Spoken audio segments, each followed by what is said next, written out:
Right now, on to the point, addressing the teacher shortage. We're facing a little bit of a crisis on the horizon. Why a new proposal could change how credentialing works. A community on high alert after a terrifying home invasion and sexual assault. This happened to anybody, right? Preparing for more storms and a potentially historic weather weekend. The next storm system is set to arrive in a matter of days. The impacts we're expecting to see across California. And later in the show, representing the Hmong community, how the newly crowned Miss Hmong California plans to fulfill her duties. Good evening. Thank you so much for joining us. This is To The Point, and I'm Alex Bell. Right now, a teacher shortage is affecting schools across the nation, but it's especially bad here. A recent study found California ranks 47th among all states for its student-teacher ratio. And we've been reporting on the crisis since launching To The Point back in 2022. Tonight, Becca Habegger catches up with the teacher that we interviewed a little over a year ago and talks with the lawmaker about a new possible solution. Back in the fall of 2022, we introduced you to special education teacher Tiana Andrade. She's handled the kids amazing. She's great with her staff. For 3 years now, she has been teaching on essentially emergency waivers, with the state allowing the district to employ her until she passes a final test to get her preliminary credential. There's people out there wanting to do this job. They just make it so hard to get there. Andrade has a master's degree in education and special education with a teaching credential in intensive disabilities. But this one final test she is required to pass contains subject matter well outside what she needs to know as a special education teacher. I'm taking a high school geometry teacher's test when I don't teach geometry. I don't teach reading. I don't teach algebra. She says 2 other teachers in her district are in the same situation. Personally, I've done like $10,000 on tests and tutoring. We continue to attempt them and just keep failing. The district is out of waivers, she says. She's worried she'll lose her job after this school year. We're lined up out the door being like, hi, I'm here to teach SPED. And they're just like, oh, well, you haven't met this on the list or this, so thank you, next. But there's no one next. So then there's a shortage. We're facing a little bit of a crisis on the horizon. State Senator Steve Padilla recently proposed a bill he's calling the High Quality Teacher Recruitment and Retention Act. If passed, it would create a 5-year pilot program between 3 California State University campuses and 3 nearby California community colleges. It would facilitate easier transfers between schools for students studying to become teachers, and it would require the CSUs to conduct marketing and outreach at local high schools. It would also allow college students to get their teaching credential in 4 years instead of the typical CSU teacher training program of 5 years, lowering costs for students. Have you heard any pushback in terms of this could erode the quality? This is, taking 1 year off of that process. The issue really isn't content, curriculum, or capability here. The issue is money and cost. I'm not going to sacrifice standards here, but we are going to be a lot more efficient. His bill will be heard in the Senate in coming months. All right, let's go back to that special education teacher, Tiana.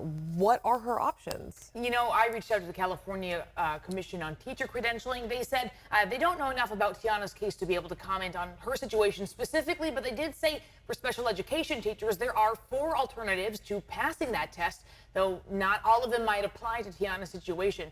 Tiana says she has a meeting next week to go over her college transcripts with an official. She's hoping the classes she has passed will be able to satisfy one of the alternatives to that testing requirement. And to be clear, Alex, she doesn't blame her school or the district. She says she thinks the state's process needs to change.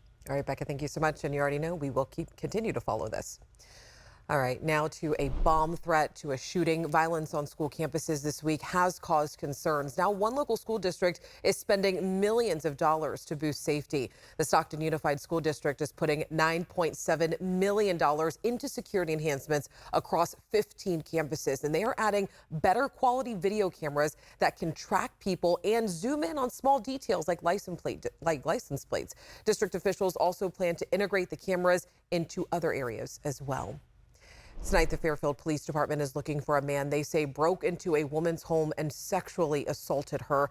It happened on Wednesday night at a home near Peabody Road and Gramercy Circle. Our Devin Truby has the latest on the manhunt and how neighbors are dealing with this news. Nothing's ever happened in our community, so it's a big shock. I think we're all pretty shook. Residents in the Gramercy Circle neighborhood in Fairfield shocked after learning a young man broke into a woman's home and sexually assaulted her. They say the victim was home alone when the man forced his way inside her home. Investigators say the suspect, described as a 25-year-old, thin with a brown beard, did not know the victim. Sharon, who lives nearby, saw police at work collecting evidence both Wednesday and Thursday night. Because it's so close to home, And we always look out for our neighbors. This happened to anybody, right?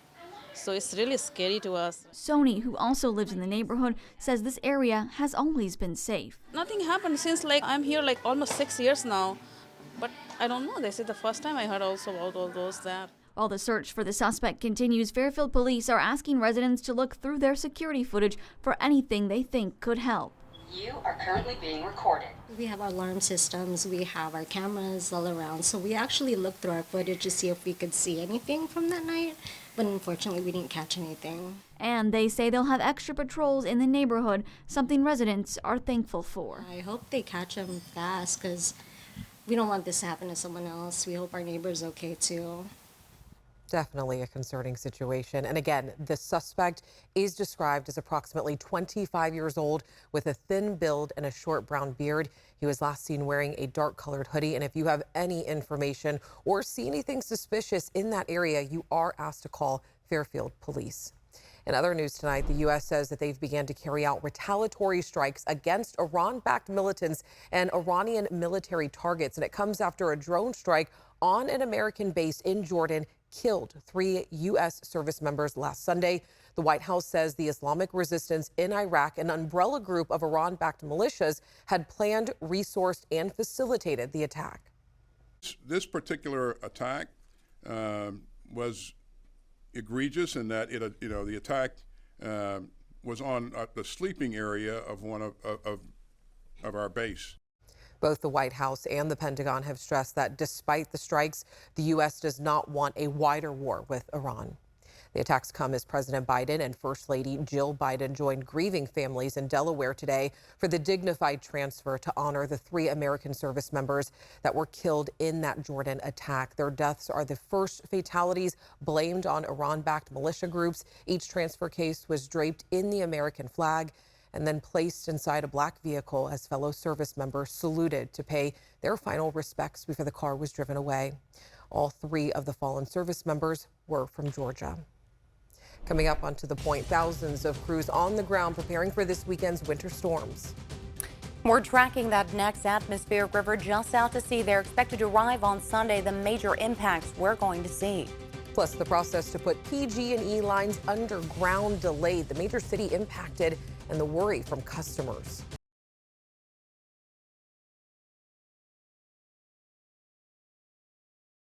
Welcome back. Let's talk weather because Governor Gavin Newsom has put more than 8,000 boots on the ground, anticipating the impacts that this next storm could bring this weekend. So meteorologist Carly Gomez here to break all of it down and the timing of it too. Right, and this is necessary. We're looking at a lot of rain in a very short amount of time. We've seen the images coming in out of areas of Southern California from Long Beach to San Diego. They've been getting the brunt of it, but they're also in areas that are a little bit more low-lying.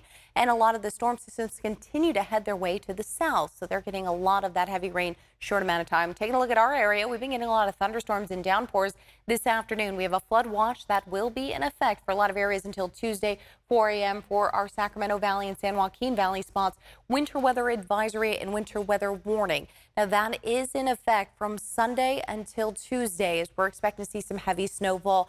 This impact here, the wind advisory, is really going to impact you from very late Saturday night to late Sunday, 10 p.m. to 10 p.m. We could see wind gusts about anywhere from 40 to 50 miles per hour. Those are very strong gusts there. 24-hour period. Secure any loose items out there. You have Saturday to get anything done. You need to do so. As we take a look at our winds picking up by 10:30 p.m. on Saturday, mostly offshore there. And then finally, you're looking at some of the wind gusts pushing through the valley again, pushing almost 50 miles per hour by midnight, and then continuing to shift through Sunday at 10:30 p.m. Things start to lighten up for most valley spots. Now, as we're taking a look here at our potential for rain, we're looking at that for Friday night, pushing through nothing major, just a few scattered snow showers and rain showers. And then here it comes late Saturday night, pushing in from the south with downpours into the early morning hours from 5 a.m. till at least lunchtime with downpours. And then finally, a little bit of a break as we start getting into the evening hours. Most of the showers remain for the foothills and the snow showers in the High Sierra, as well as areas around the coastal range up toward Fort Bragg. And finally, into your Monday, we'll get scattered showers in the valley and into Tuesday. Taking a look at how much we could see, anywhere from 2 inches of rain to 3 inches of rain across the valley in a matter of 2 days. And you're looking at areas around Placerville, about 4 inches of rain, so a lot happening there. Now, we are anticipating a lot of snow as well, as much as anywhere from 2 to 4 feet. The peaks could see 6 feet of snow. And then as you take a look at your 10-day temperatures, mid-50s to low 50s, more shower chances next week. Next, onto the point, putting PG&E power lines underground with your money. Why one major city could be left incomplete. And you already know we're hitting the back roads to the state park, showing off their giant sequoias for more than 170 years.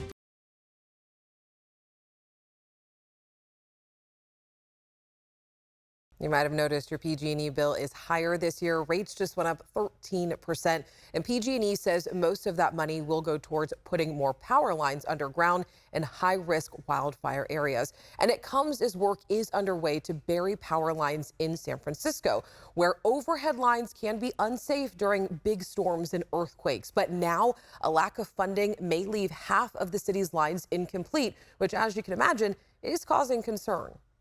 My transformer blew out once. We've had transformers at the top of the block blow out. And so there is a hazard of having these. Besides it being unsightly, it is a hazard. And many customers have already been paying for this project for years. The CPUC says upfront costs are funded by the utility agency and paid back by the ratepayers. But a study done by the city of San Francisco found that, quote, a lack of proper planning and schedule delays resulted in cost overruns. And, quote, there was never an understanding of who was leading the project, PG&E or the city and county of San Francisco. All right, now to your price points. The Labor Department saying more than 350,000 jobs were added last month. That was nearly double the amount economists predicted. And job gains were seen in healthcare, retail, trade, professional and business services. The unemployment rate is still at a historically low 3.7%. But as inflation cools, the Fed expects to cut interest rates sometime this year. But experts say the hot economy could delay those cuts for several months.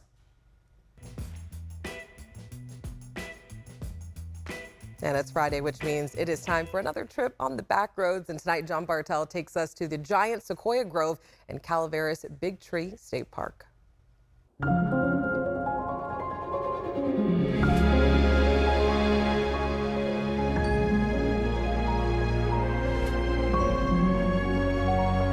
Season after season, year after year, giants in Calaveras Big Tree State Park were free to grow and were largely left undisturbed by man.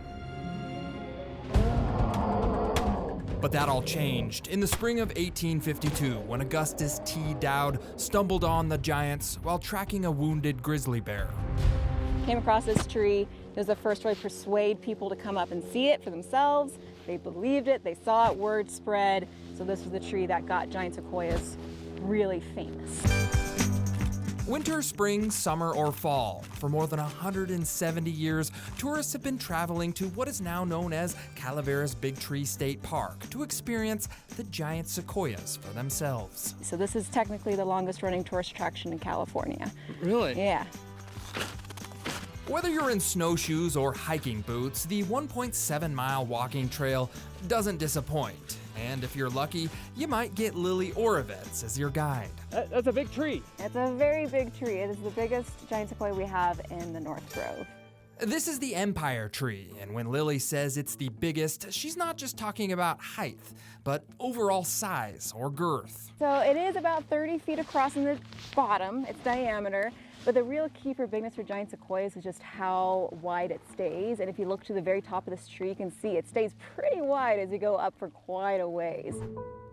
One of the most iconic trees in the park is actually a dead one, known as the Big Stump or Discovery Tree, named after Augustus Dowd, the man who found it while hunting a bear. The technology back then, you couldn't cut down a tree with a saw. So what they had were pump augers and those drilled holes. And so you can see those lines are all the holes they drilled into the tree.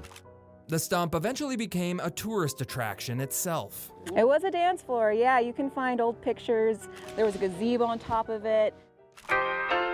Social media wasn't around in the 1800s, but if it was, the father of the forest tree would definitely have been a picture for the gram. This hollowed out tree provides a pretty awesome tunnel that you can walk through.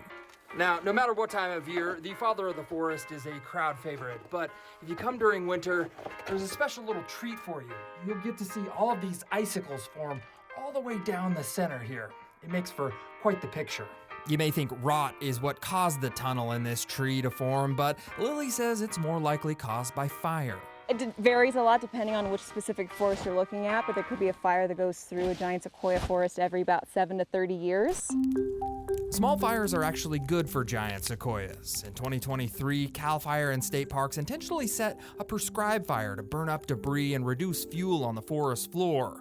This is relatively safe because giant sequoias have a defense mechanism. This is a very thick bark here. Yeah, it's 2 feet thick at its thickest. 2 feet? Yeah, and it's not thick all the way to the top. Another famous fallen tree is the pioneer's cabin tree. A hole was sawn out in the trunk of the tree in the 1880s, big enough for a car to drive through. But on January 8th, 2017, a windstorm knocked the tree over. So just by chance, I actually was here January 7th, 2017, the day before the pioneer's cabin tree fell over. When it did fall over on the 8th, it was a sad day, but this tree is now moved on to the next phase of its life cycle. Eventually they'll fall over, or they're currently decomposing anyway, and then they'll fall over and put those nutrients back in the soil. Humans, more specifically non-indigenous humans, are the sequoia's biggest threat. Logging significantly decreased their population in the past, but now climate change and intense superfires are threatening the trees, like the fires that happened at Sequoia National Park in 2021. They might have died, they might have made it. We could have lost up to 19% of all giant sequoias from those 2 fires. So if that's the case, we're down to about 60,000 or so giant sequoias, which is not, they are an endangered species technically.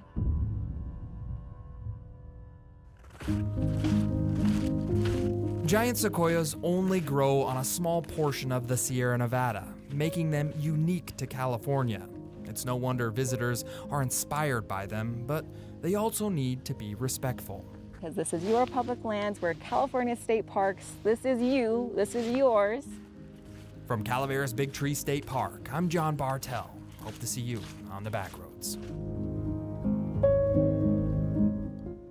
Now it's your turn. If you got something in your town that would be a great road trip destination, make sure you let John know all about it. You can text your idea to 916-321-3310. Next on To The Point, we sit down with the newly crowned Miss Hmong California, her goals and plans to represent the community.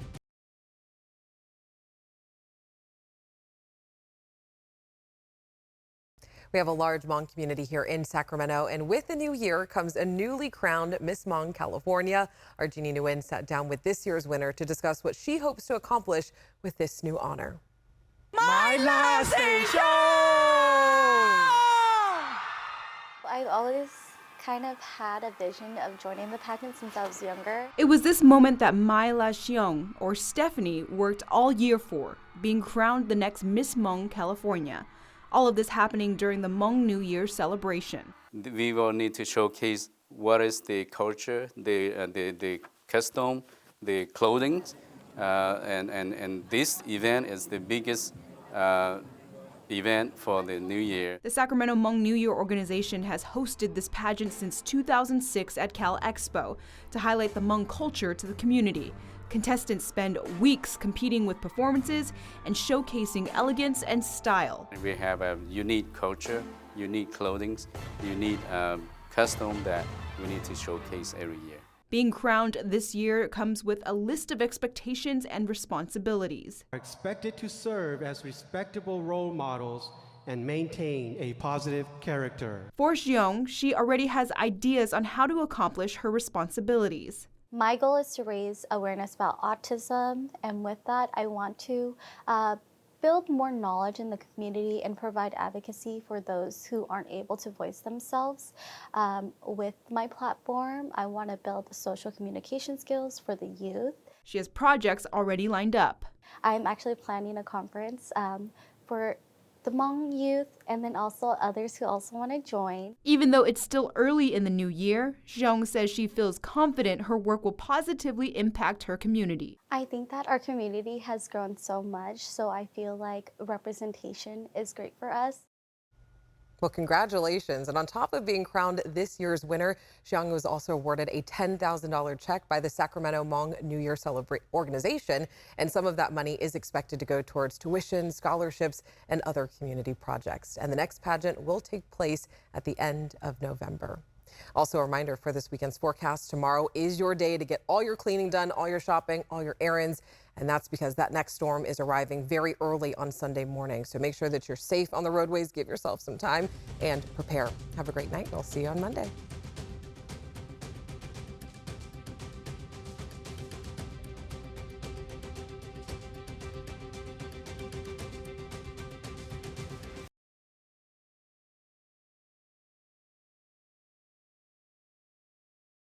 Hey, it's Alex. Just wanted to say thank you so much for watching.